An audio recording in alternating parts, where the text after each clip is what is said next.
Channel once again একটি অত্যন্ত গুরুত্বপূর্ণ নোটিফিকেশন বিশেষত ফার্স্ট সেমিস্টারের জন্য এবং তার সঙ্গে অবশ্যই যারা সাপ্লিমেন্টারি রয়েছেন তাদের জন্য। As per NCT norms 100 days of class per semester is mandatory. If any students is unable to fulfill the attendance criteria, he or she shall not be allowed to appear for the upcoming examination for the university. তাহলে বুঝতেই পারছেন আপনাদের যাদের minimum 100 days absent attendance নেই তারা কিন্তু পরীক্ষার জন্য এলিজিবল হবেন না।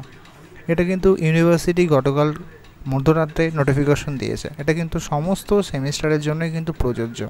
তাই অবশ্যই কিন্তু এই বিষয়টি খেয়াল রাখবেন এবং চেক করে নেবেন যে আপনাদের 100 days অ্যাটেন্ডেন্সটা রয়েছে কিনা। ছোট্ট একটি নোটিফিকেশন যদি হেল্পফুল মনে হয় অবশ্যই লাইক করবেন এবং সাবস্ক্রাইব করতে ভুলবেন না। Thank you.